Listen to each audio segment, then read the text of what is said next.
Herman Miller Aeron office chair is one of the most well-known and popular office chairs in the entire world. And companies spend fortunes equipping their offices with Aerons to keep their employees as happy and as productive as possible. But then, what do executives and CEOs sit on? Is there anything better that you can buy? So I've matched this Aeron against something that I think might be a good contender. This is a 7G11 from Power Seats. So I'm putting this 6-way adjustable Aeron through its paces and match it against a 7G11 which has 18 ways of adjustment electrically. Is it 3 times as good? Let's see and find out. And I'm gonna show you how they both work, what adjustment possibilities both of them have, how big of a range they both have. So 7G11 is having a rechargeable battery. It's covered in soft nappa leather and you're adjusting it via this control panel here electrically. Some of the functions of the armrest and headrest are adjustable manually in addition. Aeron, on the other hand, is a normal, regular office chair that is actually missing one key feature that may surprise you. I'm gonna show you that in a moment. Let's start with 7G11, which has a backrest that's taller than the one in the Aeron. And I could sum it up basically by saying that every single part of the backrest is adjustable. So starting off by switching on the chair, you can adjust the recline and keep it the way you want. Let's go from the totally upright to well more than 45 degrees. Let's say you can go basically as far as possible. 45 degrees are somewhere around what feels like it's usable. That's one thing. And you can stop it in the middle. You can go as much as you want. You can keep it basically at any angle that you feel like having it. Another thing is that you can adjust the shoulder area for more or less support. So you can make them come closer to you, round them forward like this, curved, or you can move it all the way back. I would probably keep it like this to have some support because the headrest is moving along.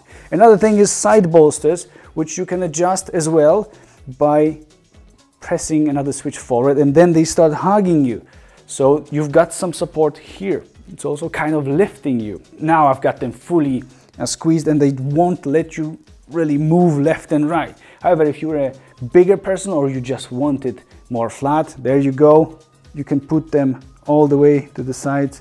Yeah, now there's a lot of space between the side of my body and the side bolsters. Another thing you can do is you can use lumbar support adjustment. Either pump it forward in the middle part, you can pump it forward in the bottom part, you can pump it forward in the upper part.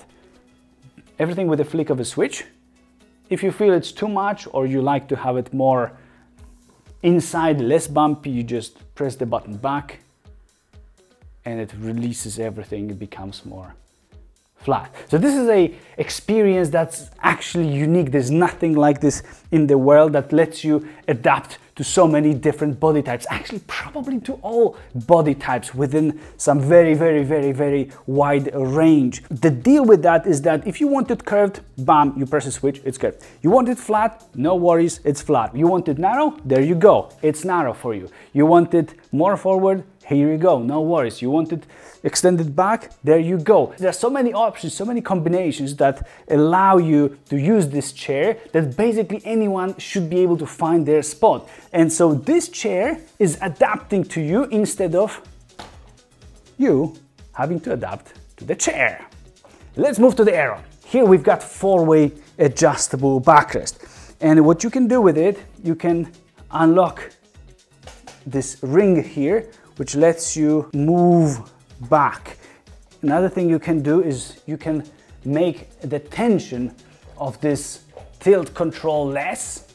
You can lower it, and this way it will be easier for you to move it back and forth the way you want it. It's not going to create as much resistance as in the beginning. It takes quite of an effort to go there.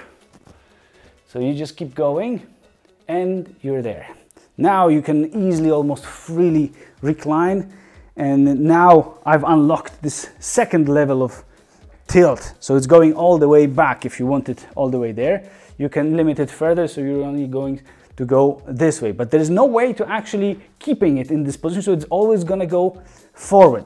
And also having it loose, even if you want to keep it like a normal person would keep it working at the computer, then it seems like it's not always exactly locked, which it is. It's just there is a gap in the mechanism, and most of those office chairs have it.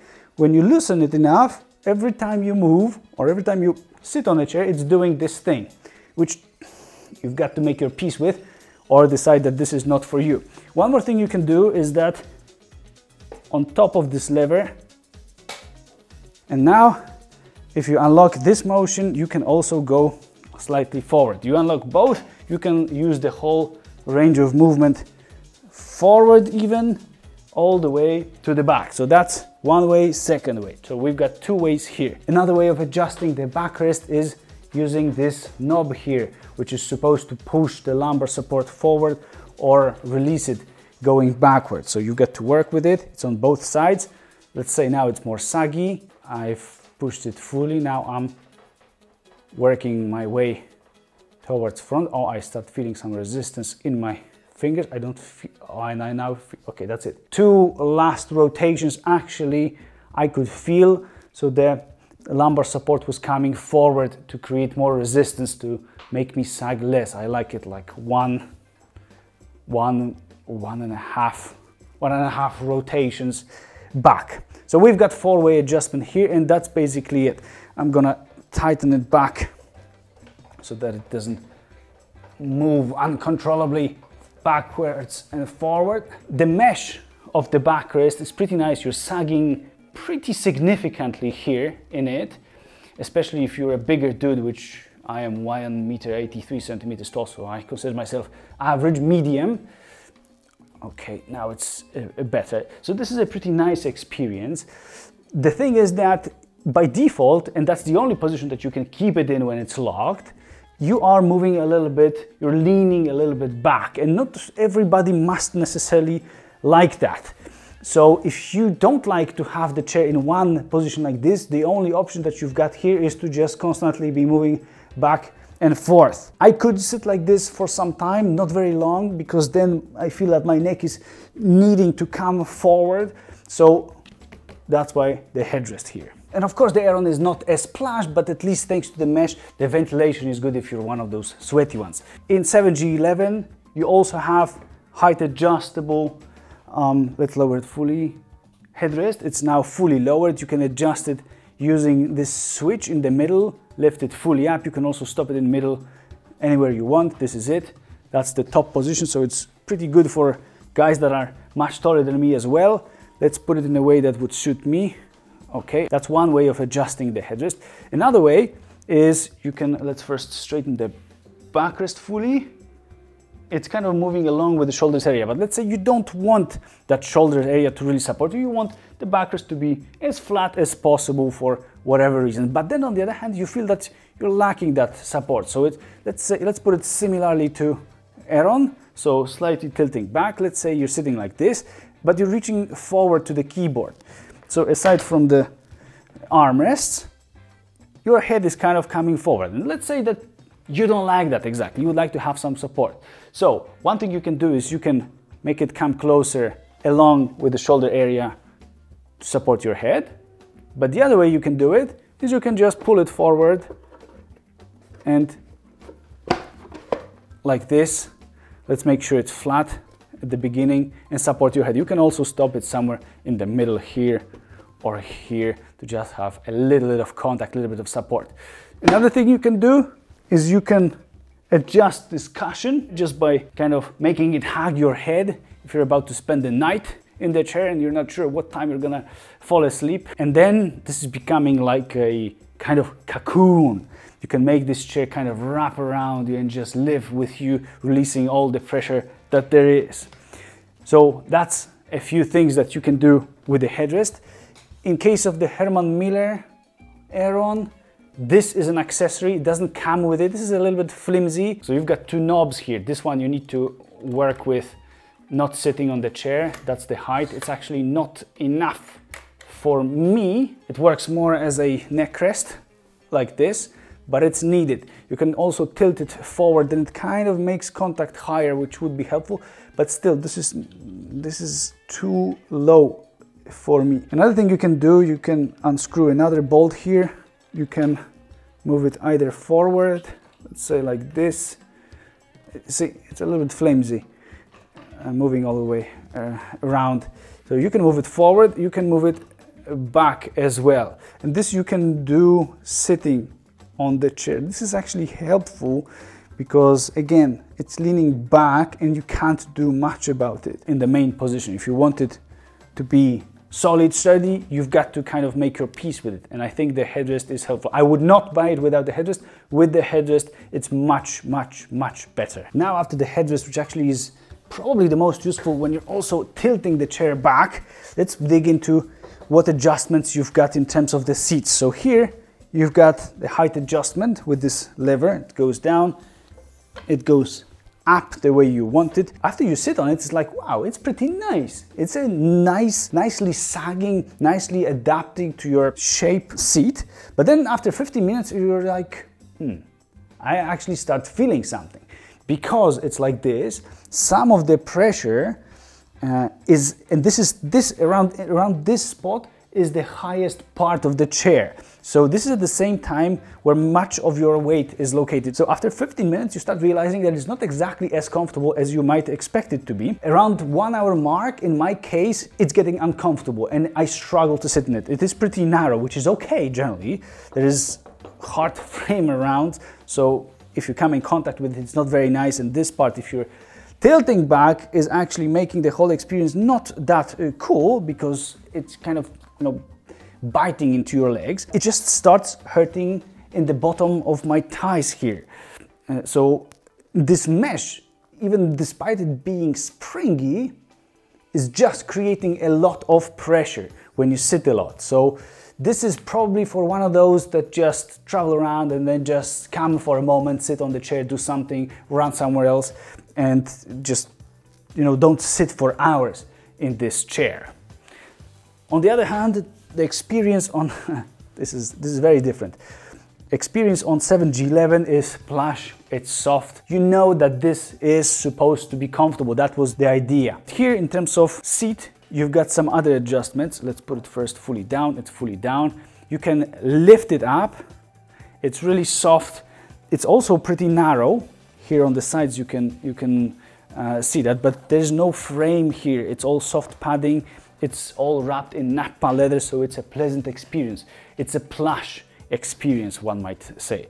And in terms of height adjustment, let's put it all the way up. Again, I'm 1 meter tall. Let's raise it fully. The lift is in its lowest position, so I could manually expand that lift. Just like in Aeron, you need to get to it through the window in the back part. So this is as high as you can go, and as you see, there's kind of this tilting motion.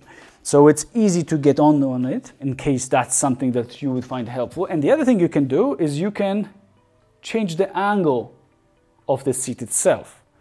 So either you want it leveled and there you have it, you can stop it at any point, or you can lift the front part like this to again have it this way. It's a little bit too high for me, so what I would do, I would also extend the front part of the chair like this. And this is also, again, too far a little bit for me. Let's lower it to something that would be more comfortable for me. I would like it more leveled, and the knee support to have a little bit back. And I could stay like this for a long time. This is not a 1 hour sitting chair. So let's put it all the way down again. And that's pretty wide of a motion. And again, there's no limitations here. You can go as far as you want and stop also at any point that you want. So the experience is very, very, very, very different. This is all soft, smooth. It's also easier to clean than any sort of mesh, and especially fabric. A thing that both of these chairs have in common is that they keep you in place. They both have rather narrow seats, if you see, and the idea is for you to maintain the ergonomic position. And the seat of the Aeron is a piece of work. And I've also made a video comparing Aeron N7G11 to the Embody, which has lots of adjustment possibilities. It's a completely different baby and a different animal than the Aeron. You may check that in the description. There's a link to that video. So Embody might be a good alternative if you actually like to sit comfortably, because this chair has a seat that is actually cushioned. So I would say that out of all office chairs, out of all even so-called gaming chairs, which are mostly a disaster, but there is this Secret Lab Titan Evo, which is the most popular out of them, which is actually so far, I think also the best one of them, is having a pretty decent seat. It's of course not exactly perfect, there's no adjustment, but it's at least not as hard. Also, it's at the right angle. Here, you can actually sit for hours. There are certain backrest issues there, but this thing next to it, I think, is the best what you can get if you don't like to sit on a rock, which I don't. In Aeron, you're getting armrests that can move forward and backward enough. They can also move to the sides, which works at the same time as with adjustment, I think, because they are quite chunky, and so moving them to the sides still maintains the angle but makes them at the same time wider. Height adjustment is a little bit of a challenge here, since you've got to first unlock the lever, then some things might happen to the armrest and you need to find the position that you like, then you need to lock it again. And the challenge actually happens when you want to align the other one and make sure that they are both the same. Since you cannot move them both at the same time, you need to do it one by one. It's quite hard to then match them. But they are pretty nice. They can go all the way back and get out of your way when you sit at the desk. In 7G11, you can also move the armrests forward or backward. There are certain stages. You can also move them up and down the way you please. There are some steps here, so it might be a little bit more easy to find the desired height if you want to move them both, which you usually do. Another thing is that they are also wrapped in matching nappa leather here with stitching. They're also nicely soft on top with a sponge and then another layer of soft material there. So a nice and pleasant experience here. So is the Aeron enough as the world's most renowned office chair? I think that if you can accept some of the drawbacks, like lacking of the adjustment and a very specific seat that may not allow you to sit for a very long periods of time at once, then sure, go ahead, try it. But if you're looking for the #1 in the world, something that will give you all the possible adjustment options, then the 7G11 will probably be the only choice that you've got there above Herman Miller and other regular office chairs. It is considered an investment. I'm using one, or actually two, as you see at the moment. This one is my girlfriend's, who let me borrow it for the time of making this and other videos with it. I'm also involved with the brand, so if you would like to get one, head to powerseats.eu or shoot an email to info@powerseats.eu, and I wish you all the best. Bye!